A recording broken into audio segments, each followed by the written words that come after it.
마지막 시간이죠. 책은 66페이지 기관계 통합적 작용 들어갈게요.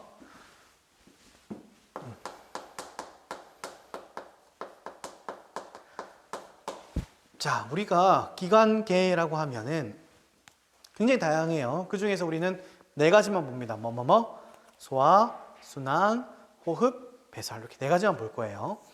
그다음에 또 다른 파트는 또 다른 파트 넘어가서 내분비계라든지 그런 것도 다른 파트 가서 할 거니까 기관계 통합작용 중에서 뭐만 하자?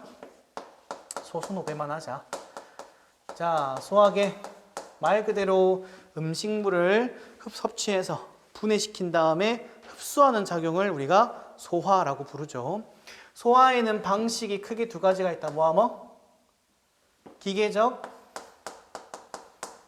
물리적 소화와 그 다음 두 번째 화학적 소화가 있죠. 기계적 소화는 입에서 씹는 운동, 그 다음에 넘어가는 거, 그 다음에 안에서 섞이는 거. 괜찮죠? 제가 필기 다 해놨어요. 한번 보시면 돼요. 한 번도 기계적 소화가 시험에 나온 적은 없어요. 그래도 혹시 모르니까 읽어봅시다. 씹는 운동, 그 다음에 꿈틀 운동, 그 다음에 썩는 운동. 어려운 거 없죠? 안 적을게요. 그 다음 중요한 거는 화학적 소화겠죠. 요게 주로 시험에 나옵니다. 화학적 소화. 자, 화학적 소화는 제가 필기 노트에다가는 사람 모습 딱 그려가지고는 정리를 다 했어요. 그죠? 요 모양인데, 요거를 저는 이렇게 한번 표현을 해볼게요. 자, 그림 그려볼까? 자, 화학적 소화. 제가 매번 그리는 게 있는데, 번호.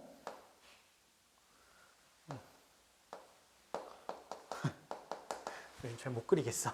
자, 번호가 있죠. 자, 여러분, 여기 입이고요. 이렇게 길게 연결되어 있는 게 식도.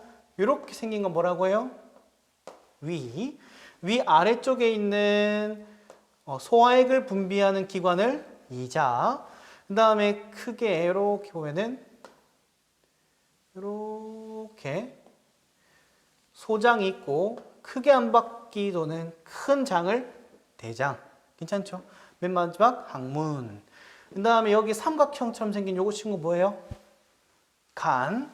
그 다음에 여기에 간과 연결되어 있는 작은 주머니가 있어. 이 주머니를 뭐라고 해요? 쓸개라고 하죠. 오케이. 이렇게까지. 요 그림이 다 뭐예요? 소화계예요. 자, 소화계에서 일단 탄수화물부터 한번 분해를 한번 해봅시다. 자, 탄수화물 우리가 주식이 뭐죠? 우리 주식. 그죠? 빵, 쌀 이런 것들이죠. 다 곡물류죠. 곡물은 동물이요, 식물이에요? 식물. 그럼 식물이 주로 저장하는 형태의 탄수화물을 우리가 녹말이라고 부릅니다. 그럼 주로 내 입으로 들어오는 대부분의 형태는 뭐다? 녹말 형태로 들어올 거야. 이 녹말 형태가 들어왔을 때 제일 먼저 분해되는 장소가 어디예요? 제일 먼저 분해되는 장소? 입. 맞죠? 입에 있는 무슨 효소? 그렇죠? 아밀레이스라고 하는 입에서 나온 효소에 의해서 분해가 될 거예요. 뭐로? 무엇으로? 엿당으로. 괜찮죠? 하지만 우리가 다 식사를 해서 알겠지만 밥을 딱 먹고 난 다음에 입에서 밥알이 완전히 죽이 될 때까지 꼭꼭 씹고 삼켜요. 한 적당히 작아질 때까지만 씹고 삼켜요. 전자의 후자예요? 후자죠. 그렇다는 얘기는 내가 위로, 그러니까 음식을 섭취해서 위로 내려갈 때는 모두 엿당이 되는 것이 아니라 대부분 어떤 형태로? 대부분 녹말 형태로 내려갈 거예요. 일부분 엿당으로 바뀌었겠죠. 그러면 이러한 녹말을 모두 분해하기 위해서, 모두 엿당으로 변화시키기 위해서는 어떤 물질이 필요해요? 그렇죠. 마찬가지 뭐가 필요하다? 아밀레이즈가 필요할 거예요. 하지만 여기서 방출된 아밀레이즈와 여기서 방출된 아밀레이즈가 다르죠. 방출된 장소가 달라요. 여기 노란색으로 표시한 건 어디서? 입에서. 침 속에 있는 거죠. 이 친구는 그렇죠. 어디에서? 이자에서 분비된 다음에 소화가 되는 장소는 소장에서 일어나겠죠. 오케이. 소장에서 소화가 일어날 거야. 하지만 방출된 장소는 어디야? 이자야. 그래서 우리가 이게 뭐라 불러요? 이자의 아밀레이즈. 얘는 뭐라 부르죠? 침 아밀레이즈 이렇게 불러요. 괜찮죠? 그 다음에 엿당으로 모두 바뀐 다음에 이 엿당이 모두 포도당이 될 수 있게끔 해주는 효소 이름은 말테이즈.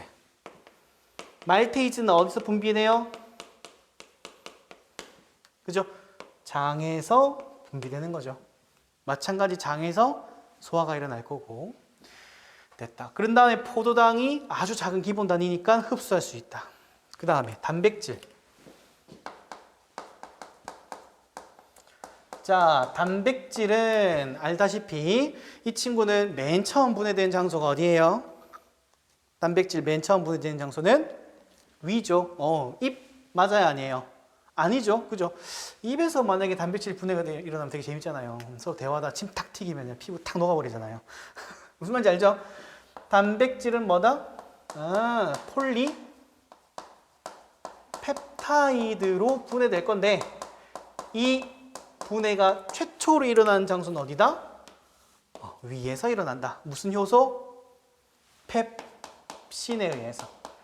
이 효소의 작용을 도와주는 물질은 누구예요?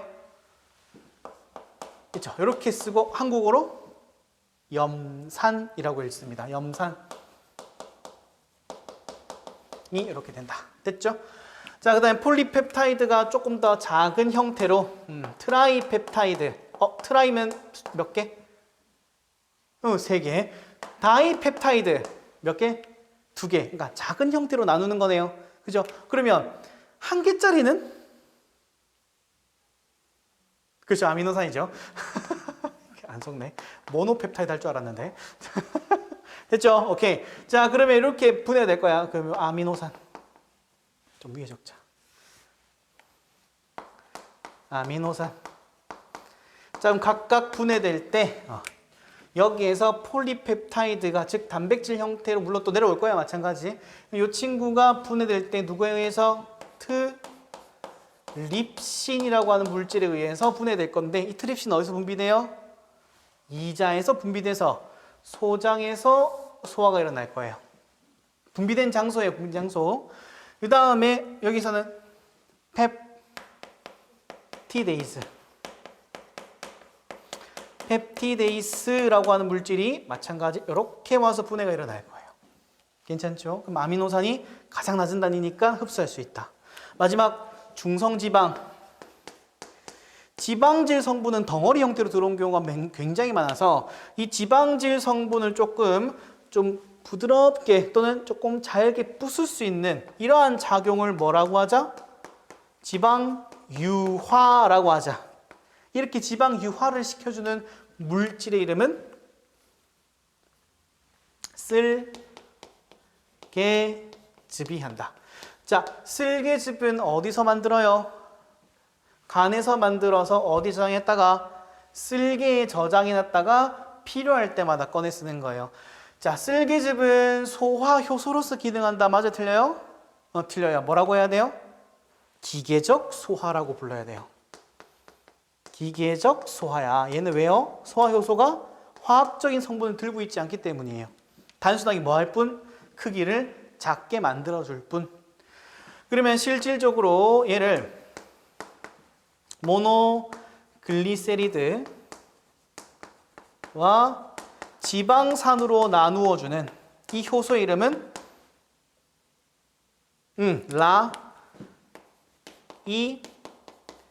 라이페이스라고 하죠. 라이페이스. 라이페이스는 어디서 분비돼요? 이자에서 분비돼서 소장에서 소화가 일어납니다. 됐죠? 오케이.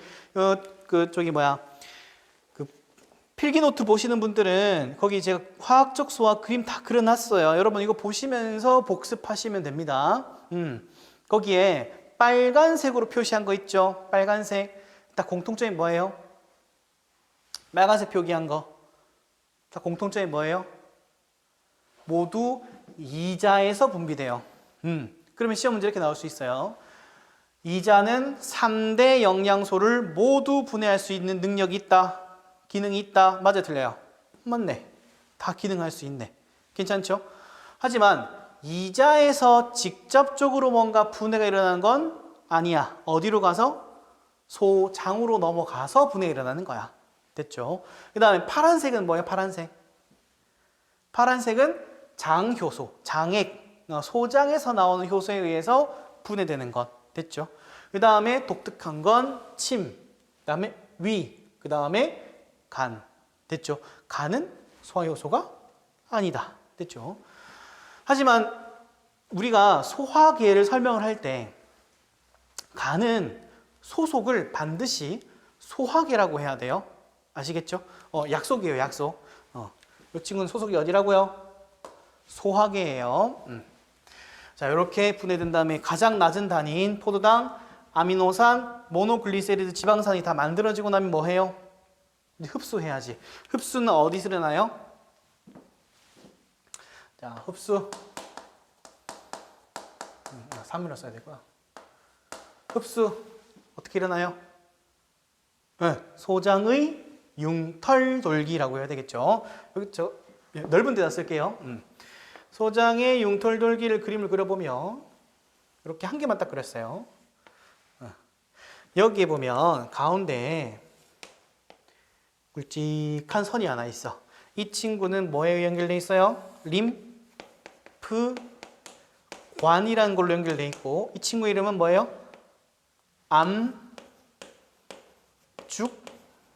암죽관이라고 불러요. 괜찮고, 이 암죽관을 둘러싸고 있는 것이 있는데, 이 암죽관을 둘러싸고 있는 것을 뭐라고 하자? 뭐라고 하자? 모세혈관이라고 하자. 괜찮죠? 자, 그때 음식물 소화가 일어난 이 물질들 중에서 포도당, 아미노산, 모노글리세리드, 지방산, 이들 중에 수용성 물질은 뭐예요? 수용성 물질은 누구예요? 포도당, 아미노산이에요. 포도당, 첫 글자만 적을게요. 아미노산, 무기염류, 이 친구들은 다 뭐다? 수용성 물질이야. 수용성 물질이 뭐 하더라? 모세혈관을 타고 들어가더라. 그러면 아까 우리 배웠던 비타민 중에 수용성 누구 있었어요? 비타민 B와 C는 모세혈관 타고 들어간다. B, C 이거 외워주셔야 돼요. 그 다음에 암죽과는 지용성 물질 들어가겠네. 모노글리세리드랑 지방산이 이걸 타고 들어가는데 이걸 뭐라고 하자? 지용성이라고 하자. 비타민은 뭐가 있어요? A, D, E, K 이렇게 4개. 괜찮죠? 이거 혹시 안 외워져요? 잘 외워져요? 오케이. 네, 아무튼 뭐 외워진다니까. 아니, 안 외워지면 드립 칠라 그랬는데. 이거 드립 알아요, 혹시? 몰라요? 지드래곤은 아닥. 죄송해요. 듣고 있나 지드래곤. 자, 갈게요. 자. 보니까 지드래곤 저랑 나이가 비슷하더라고요. 믿을 수 없겠지만 그래요. 자. 됐고. 자, 흡수했죠, 그러면. 그러면 수용성 물질하고 지용성 물질이 들어왔죠. 들어온 다음에 이 친구가 일단 1차 집결지가 어디예요? 1차 집결지. 이 친구들이 흡수됐어. 그 다음에 어디로 가야 돼요, 일단? 심장으로 가야 돼요. 왜?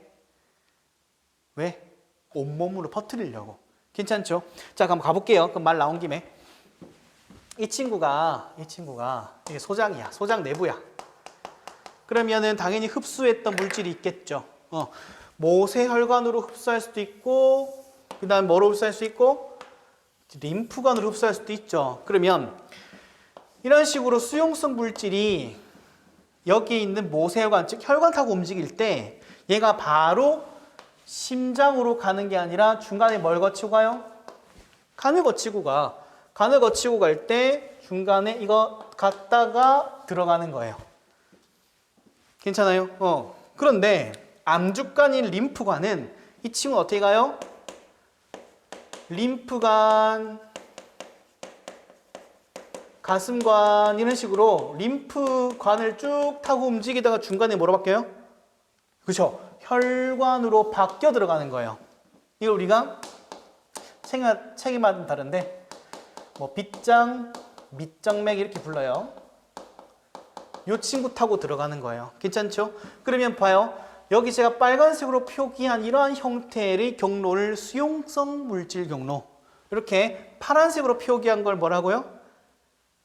지용성 물질 경로라고 불러요. 그때 수용성 물질 경로에 간을 향해 가는 이 혈관의 이름은 간 문맥이라고 하고, 그 다음에 여기는 이 친구는 뭐라 불러요?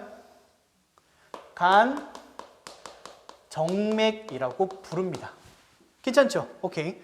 자, 그러면 여기에 지용성 물질은 심장으로 바로 가는데 얘는 왜 중간에 간을 거쳐요? 왜 중간에 간을 거쳐요? 수용성 경로는? 왜 그럴까요? 바로 혈당량 조절 때문에 그래요. 혈당량 조절. 수용성 물질인 포도당은 모세혈관 타고 움직이기 때문에 바로 심장으로 들어갈 경우에 온몸으로 퍼지면서 내 몸의 혈당을 너무 높일 수 있기 때문에 간을 거쳐가지고는 적절하게 유지를 하게 됩니다. 괜찮죠? 그 적절하게 유지하는 형태가 글리코젠 형태로 변화시켰다가 다시 돌렸다가 이렇게 왔다 갔다 하죠. 서로 두 개를 물질을 왔다 갔다 변화시키면서 조절을 하더라. 예를 들어서 밥을 많이 먹었어. 그러면 포도당의 양이 너무 많이 증가하니까 간에서 어떻게 만들어요? 포도당을 글리코젠으로 바꿔서 저장해놔. 하지만 반대로 내가 밥을 너무 안 먹으면 어떻게 돼요? 글리코젠을 저장해 놓은 거를 포도당으로 바꿔서 방출해. 이런 식으로 조절하는 거예요. 괜찮죠? 그래서 어려운 말로 간은 항상성 유지에 관여한다. 맞아, 틀려요? 맞는 말이에요. 괜찮죠? 오케이. 그럼 간이 하는 일이 되게 많네요. 오케이. 나중에 간이 하는 기능 한번 정리 한번 해볼게요. 자, 책 봅니다. 67페이지. 67페이지. 자, 소화계라고 돼 있고 밑에 2번 영양소의 소화와 흡수라고 하면서 쭉 설명이 나와 있네요. 거기 그림 볼게요. 그림 보시면은 탄수화물, 녹말을 포도당으로, 단백질, 아미노산으로, 지방을 지방산과 모노글리세리드로 바꿔가지고 각각 암주간, 모세혈관으로 들어가는 걸 표기를 다 해놨죠. 자, 그 다음에 나머지는 여러분 읽어보시면 되고요. 넘어갈게요. 넘어가면은 자, 흡수된 영양소 이동이란 거 되게 보이죠? 포도당과 아미노산이 이동하는 것을 우리가 뭐라 하자? 수용성 물질 경로. 지방산과 모노글리세리드의 이동을 뭐라 하자? 수용성 물질 경로라고 불러요. 지용성 물질 경로. 큰일 날 뻔했네. 지용성 물질 경로라고 해요. 자, 거기서 이제 아까 설명드렸던 비타민 B, C하고 A, D, K는 각각 수용성, 지용성이죠. 자, 이런 식으로 해가지고 흡수가 될 텐데, 자, 밑에 보면은 시야 확장이라고 보이죠? 시야 확장. 거기 나와 있는 주 영양소인 3대 영양소의 소화 과정과 그 관련된 효소 설명 쭉 나와 있어요. 요걸 제가 칠판에 설명드린 겁니다. 괜찮죠? 이렇게까지 외우시면 감사하겠습니다. 다음.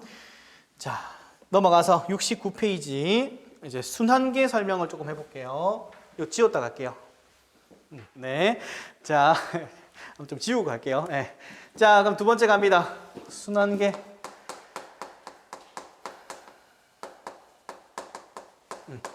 자, 순환계는 우리가 이제 조금 정리를 좀 이렇게 해볼게요.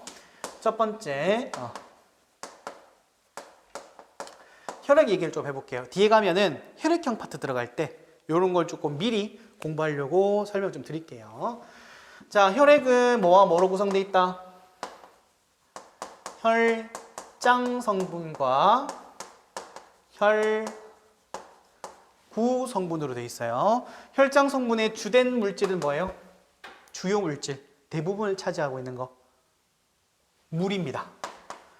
알아두세요. 가장 많은 거 물이고, 그 다음 부가적으로 뭐가 있다? 영양소가 들어가 있는 거예요. 괜찮죠? 그 다음에 혈구에는 뭐가 있다? 세 가지. 세 가지. 적혈구. 그 다음 백혈구, 혈소판. 이렇게 세 가지가 있죠. 적혈구는 기능이 뭐야? 주된 기능. 너무 쉽잖아. 그렇죠? 산소 또는 이산화탄소를 운반, 기체 운반이죠. 기체, 산소나 이산화탄소, 기체 운반. 그 다음에 백혈구는 식균 작용. 식균 뜻이 뭐예요? 균을 잡아먹는다 라는 뜻이죠. 대표적인 예가 누구예요? 대식세포. 우리 뒤에서 한 번 더 할 거예요. 혈소판의 기능이 뭐죠? 혈액응고. 그래서 혈액이 응고되면은 이제 혈소판이 관여한다 라고 생각하시면 돼요. 자, 이 중에서 핵을 가진 친구 누구? 핵이 있는 친구 누구?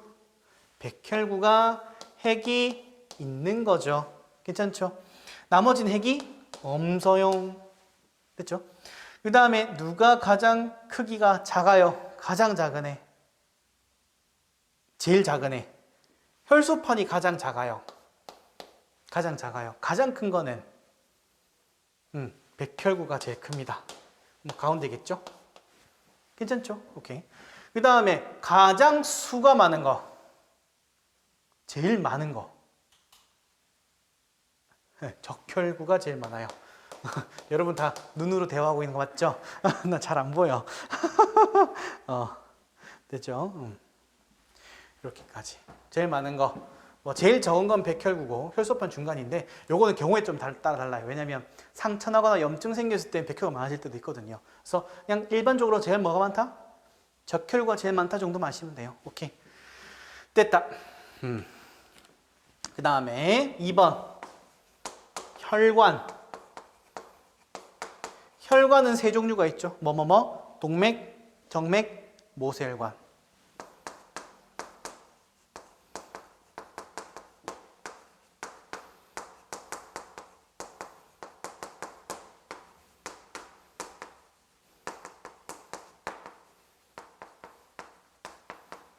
됐죠? 동맥은 무엇을 기준으로 항상 보면 되죠?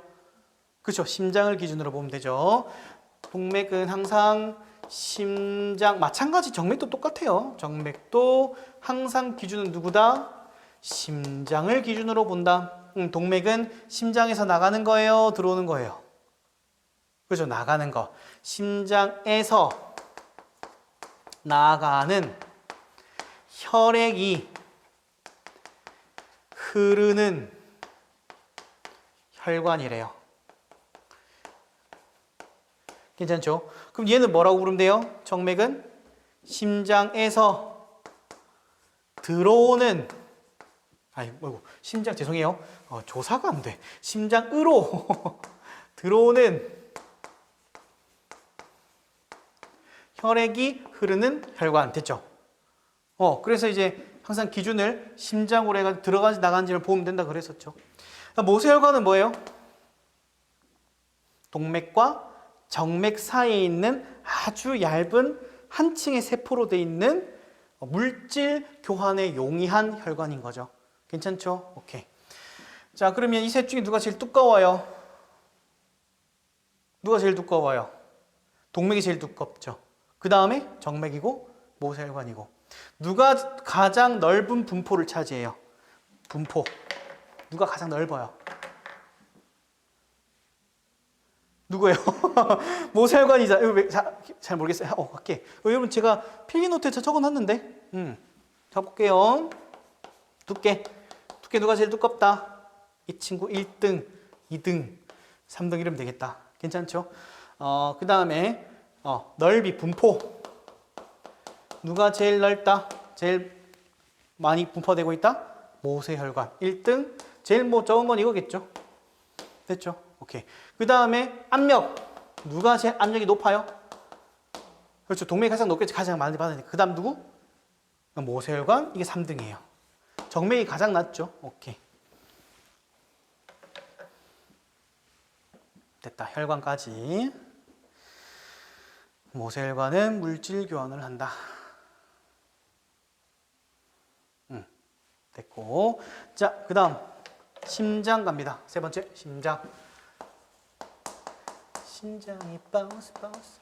자, 심장. 네. 저는 심장을 공부할 때마다 무서워요. 심장. 갈게요.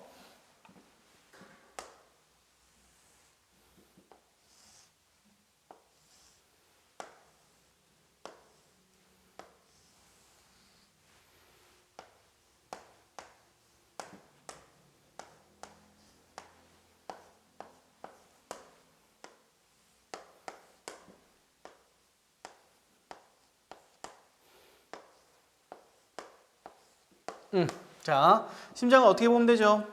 이렇게 봅니다. 이렇게 봤을 때 이쪽은 좌측, 이쪽은 우측. 그래서 좌측, 우측 이렇게 보는 거예요. 그럼 좌측에 있는 위쪽에 있는 이 공간을 뭐라고 하죠? 심방. 여기는 심실.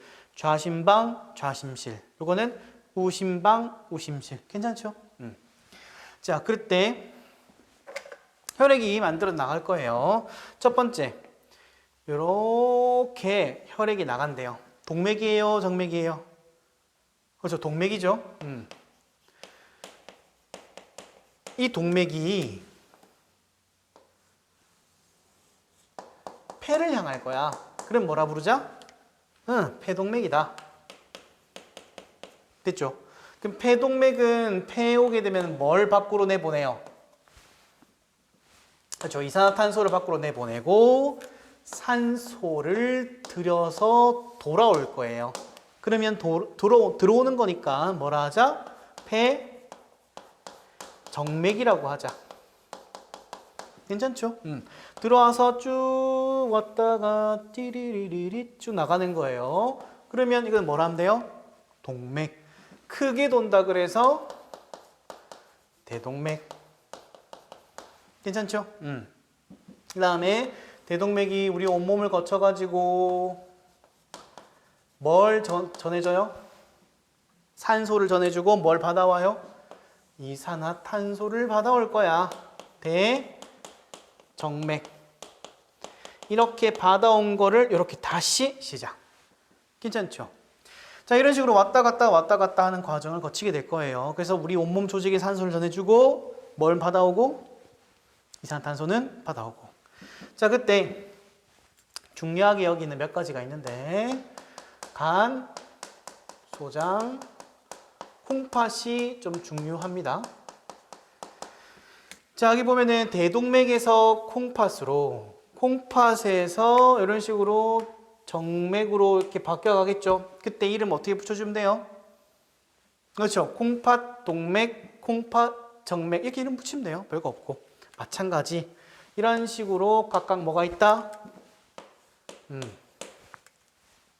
혈관들이 있을 거야. 그럼 이름 어떻게 붙이면 돼요? 소장동맥, 소장정맥, 간동맥, 간정맥. 이렇게 이름 붙이면 되죠. 근데 이 중에서 실존하지 않는 친구가 하나 있어요. 누구예요? 그쵸? 소장, 정맥은 존재하지 않죠. 왜 존재하지 않아요? 그렇죠. 소장에서는 물질을 흡수해. 그러니까 아까 우리 배웠던 모세혈관을 통해 가지고 수용성 물질이 들어오면은 바로 심장으로 가는 게 아니라 중간에 간을 거쳤다가 가죠. 간을 거쳤다가 가죠. 그때 이 혈관을 뭐라고 하자? 간문맥이라고 부르자.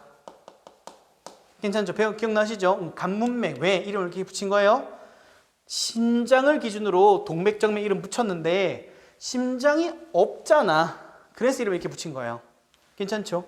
그래서 소장에서 간으로 갔다가 여기 있는 간정맥 타고 심장으로 들어가더라. 됐죠? 이렇게 하나 있고, 그 다음에 제가 지금 빨간색으로 표기해 놓은 경로랑 파란색으로 표기해 놓은 경로의 차이점이 뭐죠? 그죠? 산소와 이산화탄소의 양의 차이가 있는 거죠. 빨간색으로 표기한 거는 공통점이 뭐예요?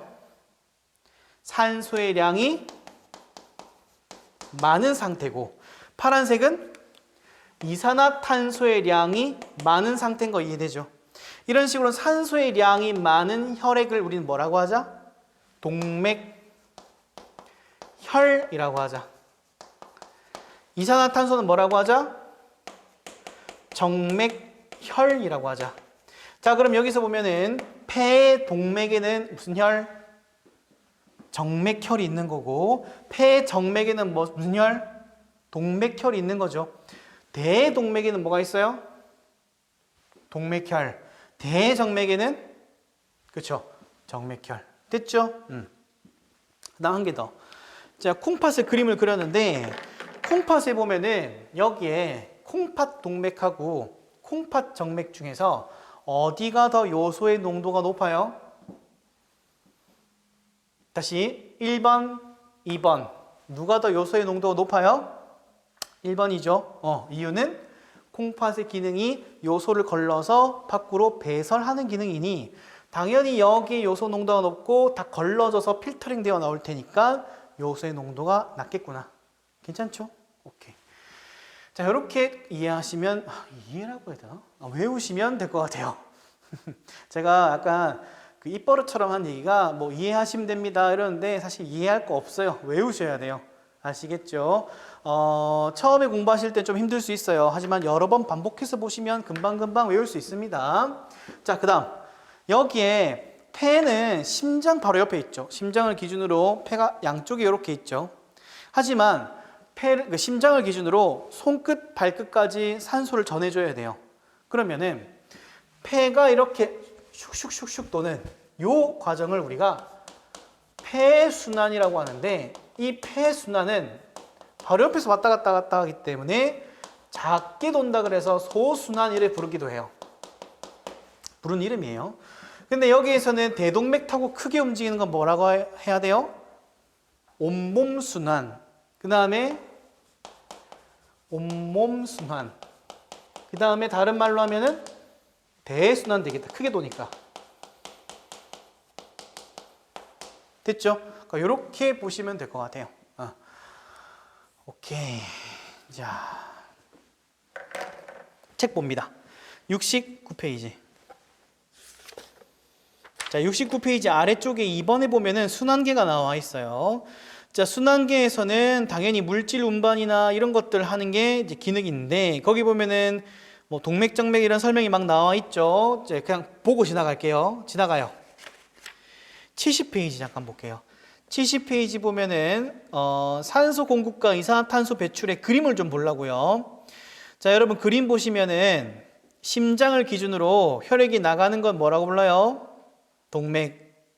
들어오는 건 정맥이죠. 나갈 때 폐동맥과 대동맥, 들어올 때는 폐정맥과 대정맥이 이렇게 돼가지고는 왔다 갔다 한다는 걸 그림으로 표시를 한 겁니다.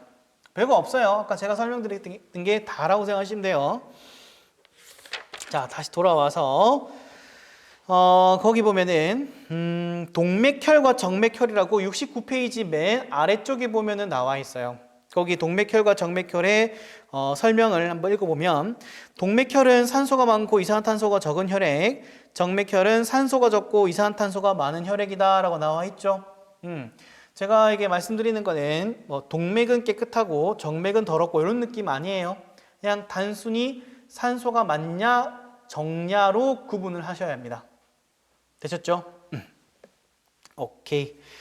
자, 그 다음에 호흡계. 네, 좀 지우고, 자, 호흡계.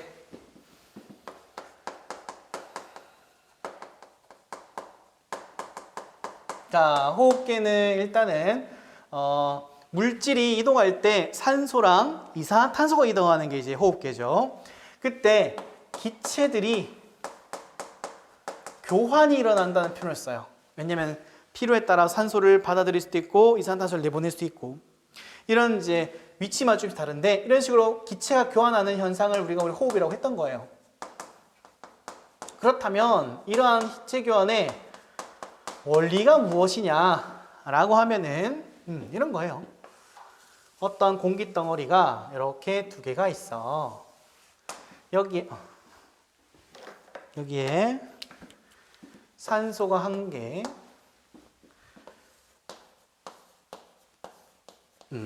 여기에 이산화탄소가 이렇게 있다고 합시다. 자, 지금 공기 덩어리 A와 B가 있는데 A와 B의 공기 덩어리는 온도도 똑같고 부피도 똑같고 다 똑같은 상황이에요. 그럼 분자 총수를 봐도 마찬가지 분자 총 4개, 분자 총 4개로 똑같은 상황이에요. 그러면 이제 암묵적으로는 아무 일도 없을 것 같아 라고 느끼겠지만 실제로 어떤 일이 벌어지더라? 여기에 있는 산소 하나가 넘어가고 여기에 있는 이산화탄소 하나가 넘어가는 현상이 생기더라. 그 이유는 뭐예요? 그 이유는 각각 그 부피에 있는 산소의 부분적인 압력, 마찬가지 이산화탄소의 부분적인 압력에 따라서 기체 교환이 일어나더라 이거예요. 즉 원리가 뭐다? 기체의 부분적인 압력 차이에 의한 확산 현상이더라. 확산 뭐예요? 고농도에서 저농도로 용질이 움직이는 거죠. 그때 언제까지? 같아질 때까지. 괜찮죠? 그래서 이걸 줄여서 우린 뭐라 부르자? 분압 차이에 의한 확산이라고 부르자. 당연히 확산이니까 ATP 써요, 안 써요? 당연히 ATP 안 쓰겠지. ATP 쓰지 않고 자연스럽게 일어난 현상이다. 됐죠? 오케이. 자, 이런 건 이제 기체 교환의 원리인데 이게 우리 몸은 어디서 일어나는 이거예요. 어디서 일어나니? 어디서 일어나요? 첫 번째,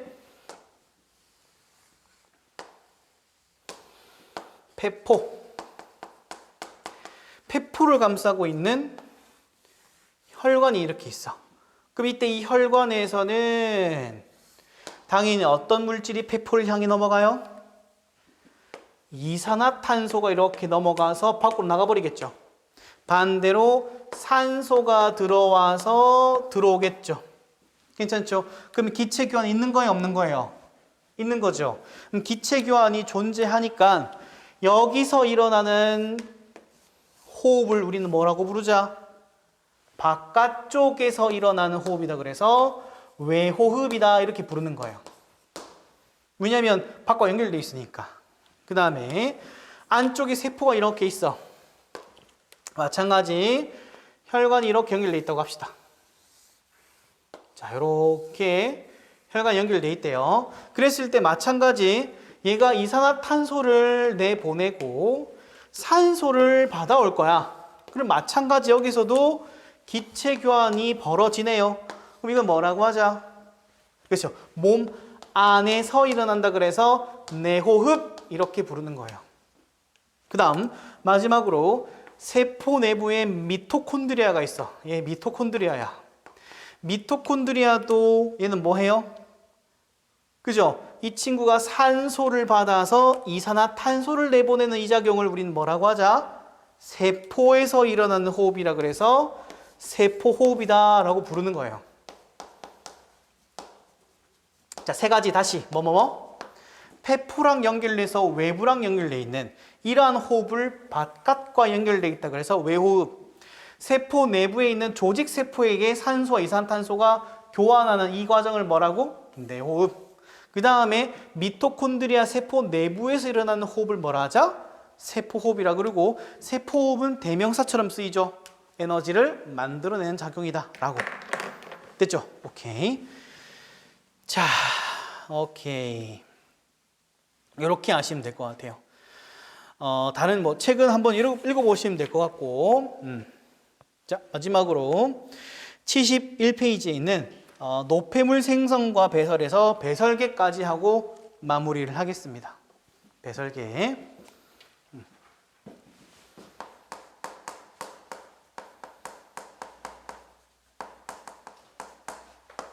자, 배설계. 그럼 당연히 일단 요 얘기하기 전에 배설과 배출의 차이점을 조금 볼게요. 배설과 배출의 차이점. 배설은 뭐죠? 그죠? 물질이 내 몸속으로 들어와서 쓰이고 난 다음에 남은 노폐물이 나가는 거고, 배출은 내 몸에 들어오긴 들어왔는데 찌꺼기 형태로 나가는 거예요. 자, 적어볼게요. 배설과 배출 차이점. 배출은 뭐다? 들어오긴 들어오는데 이게 찌꺼기로 나가는 거. 대표적인 예가 뭐예요? 응가. 그죠? 그러면 이제 이런 거예요. 내가 음식물을 먹었어. 영양소를 먹었어. 먹었는데 이게 소화되지 않고 흡수되지 않고 그리고 그대로 나간다라고 하면 뭐라고 해야 돼요? 배출된다라고 표현하는 게 좋아요. 무슨 말인지 이해가 되셨죠? 자, 그럼 배설기라고 하면 내 몸속에 들어왔던 거니까 우리가 영양소로 쓰이는 물질의 노폐물을 알아봅시다. 첫 번째, 탄수화물.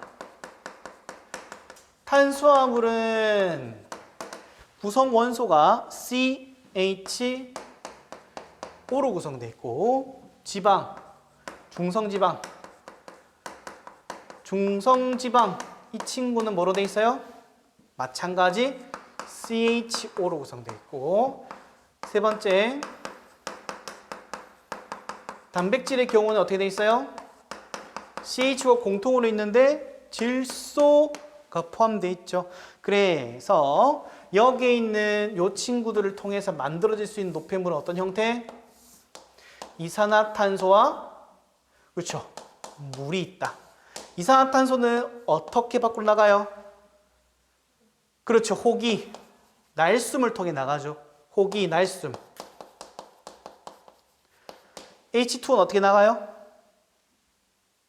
그렇죠, 오줌, 땀, 또 그렇죠, 호기, 날숨, 호함 나가잖아요. 그죠? 다음에 여기에 있는 질소. 질소는 어떤 형태로 변화된다? NH3로 만들어진다. 한국어로 어떻게 읽어요? 암모니아라고 읽습니다. 암모니아. 이 친구가 독성이 너무 강해. 독성이 매우 강해. 따라서 독성을 약화시켜야 되겠죠? 독성을 약화시킨 물질을 우리가 뭐라 하자? 요소라고 불러요. 독성이 약화된 상태야. 독성이 약화된 상태야. 이렇게 바꿔주는 장소가 어디예요? 그렇죠, 간이죠. 간 중요합니다. 간 별표 1개. 간. 그럼 간은 소속이 어디라고요? 소화계라 그랬었죠. 그래서 암모니아를 요소로 전환시켜주는 것은 소화계가 담당한다. 맞아, 틀려요? 맞는 표현 되는 거예요. 됐죠? 자, 그럼 간 얘기가 나왔으니까 우리 그 간 얘기를 여기다 정리를 한번 해봅시다. 자, 간 소속은 소화계 소속이야. 그럼 간의 기능이 뭐가 있는데? 첫 번째, 그렇죠, 아까 방금 한 것처럼 암모니아를 요소로 바꿔주는 독성을 제거하는 형태죠. 이거 뭐라 그래요? 해독작용이 있어. 그게 암모니아를 요소로 바꾸는 거야. 두 번째, 쓸개즙을 생성하는 기능이었죠. 오케이, 그래서 쓸개에 저장해 놨다가 필요할 때 꺼내 쓴다. 그 다음에 세 번째, 혈당량 조절. 아까 설명드렸었죠. 혈당량 조절. 혈당량 조절이니까 뭐와 관련돼 있다? 항상성 유지와 관련돼 있다. 이렇게. 좋아요.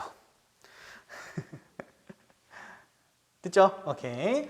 자, 이런 식으로 영양소 노폐물을 만들어서 배출을 할 건데, 이 배출하는 거 이제 우리 배출하는 곳을 우리가 배설기라고 하고, 배설기의 중심이 되는 곳이 콩팥이죠. 오케이. 콩팥의 구조를 간단하게 그려볼게요. 콩팥 구조.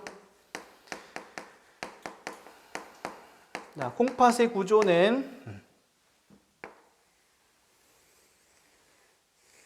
콩팥이 이름이 왜 콩팥인지는 알죠? 콩 모양 팥 색깔이라고 해서.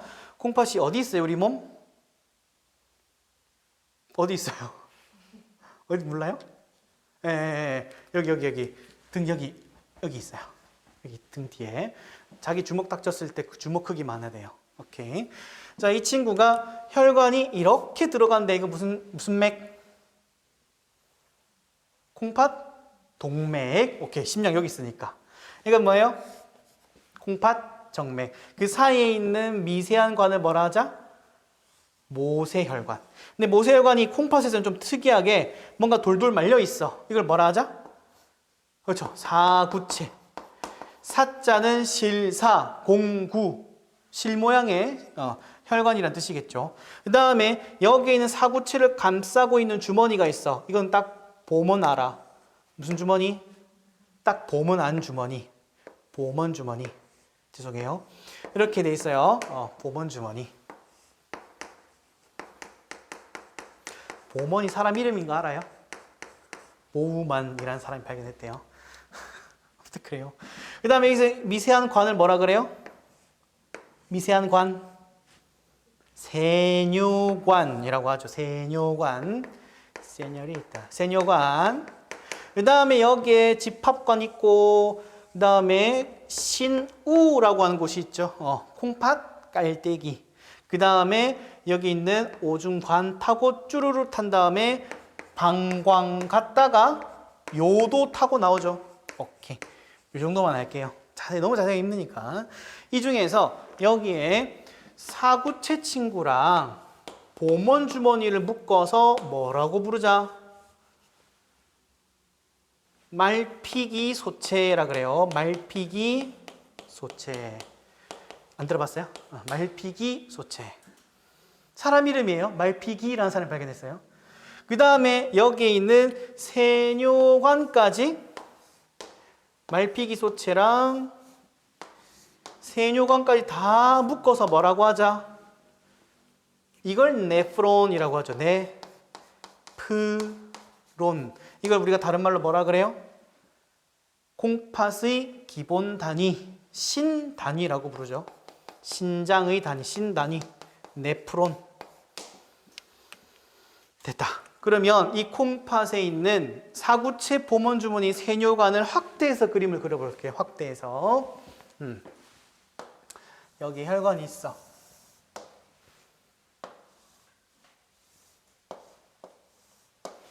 그 다음에 보먼 주머니가 이렇게 있어.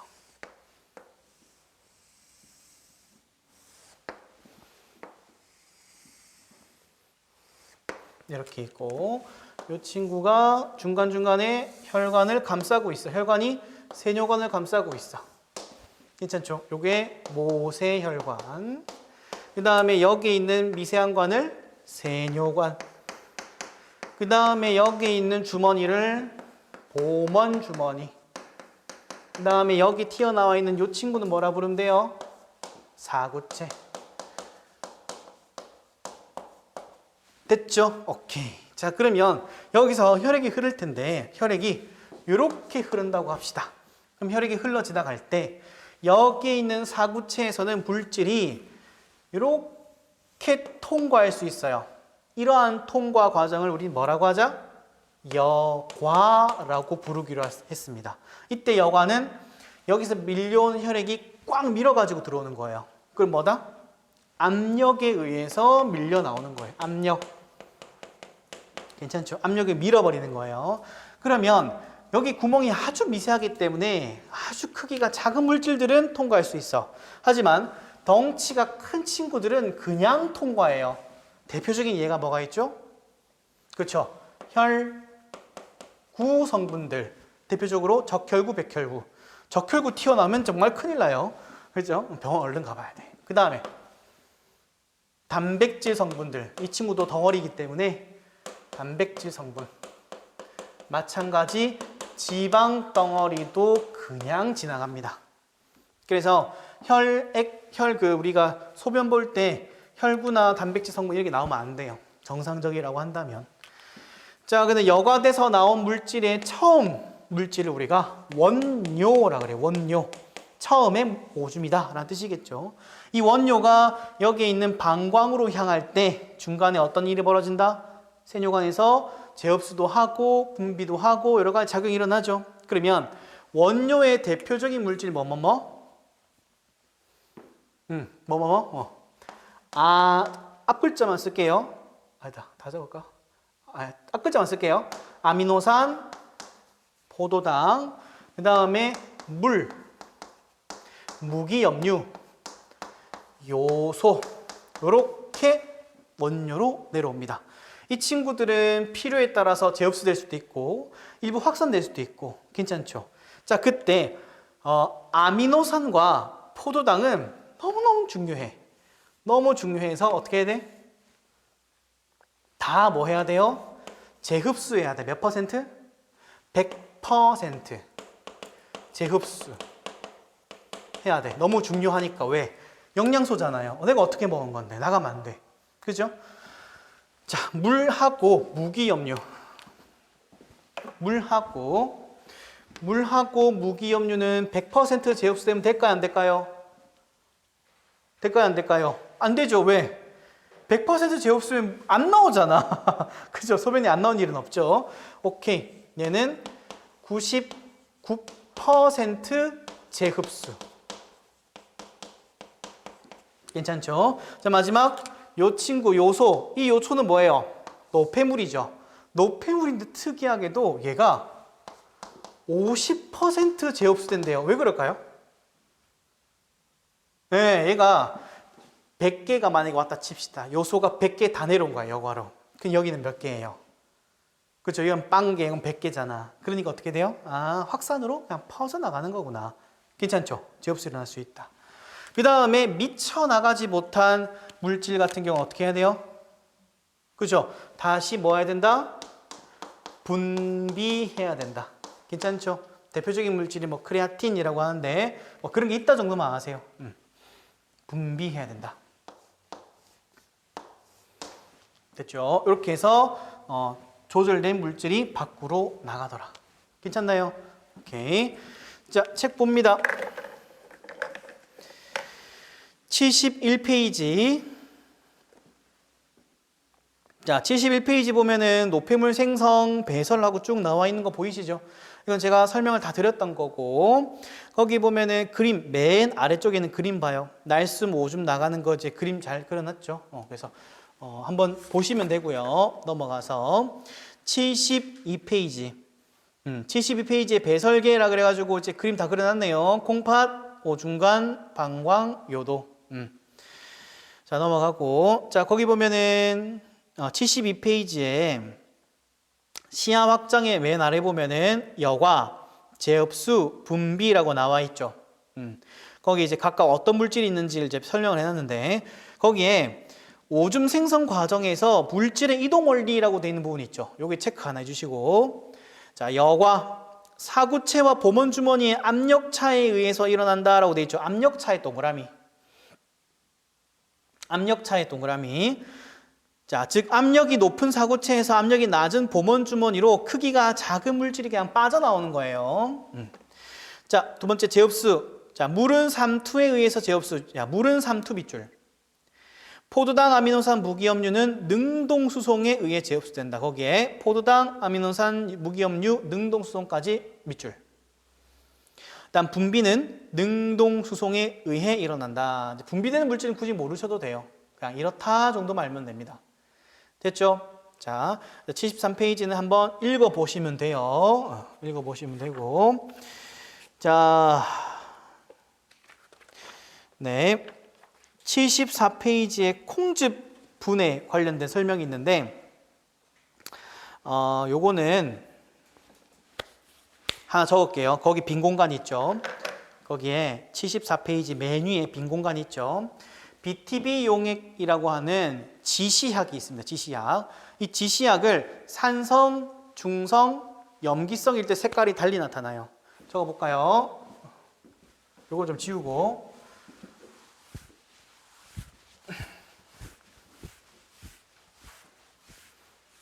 자, 볼게요. BTB 용액이 산성, 중성, 염기성일 때 색깔이 달라요. 산성일 때는 노란색, 중성일 때는 초록색, 염기성일 때는 파란색이에요. 이거는 외우셔야 돼요.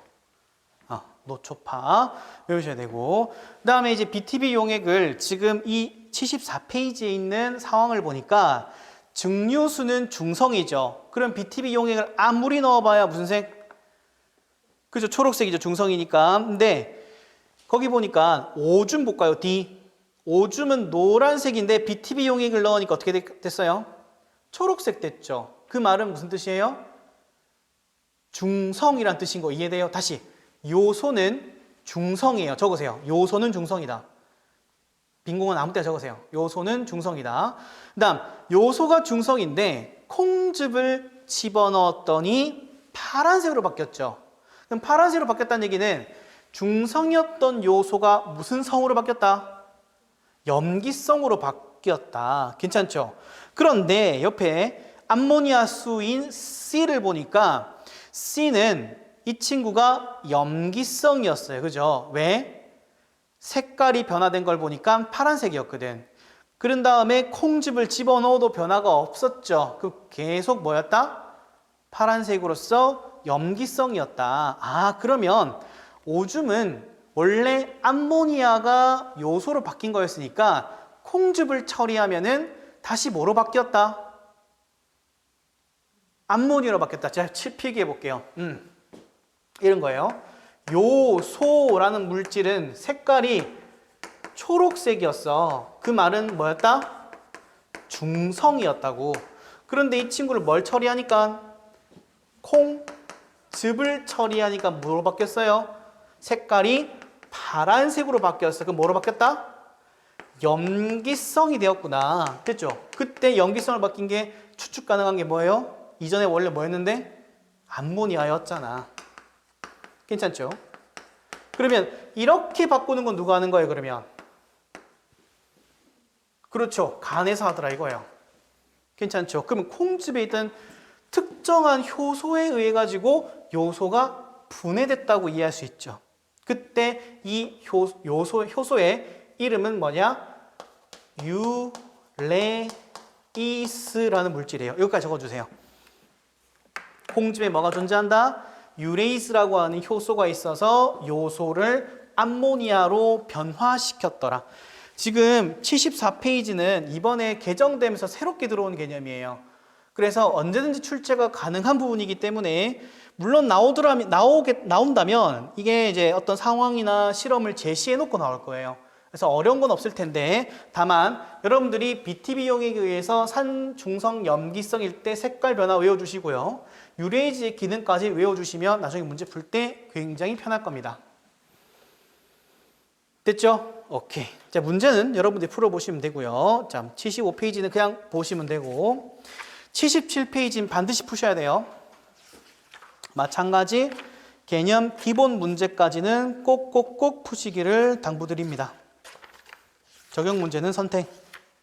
네, 끝난 줄 알았죠?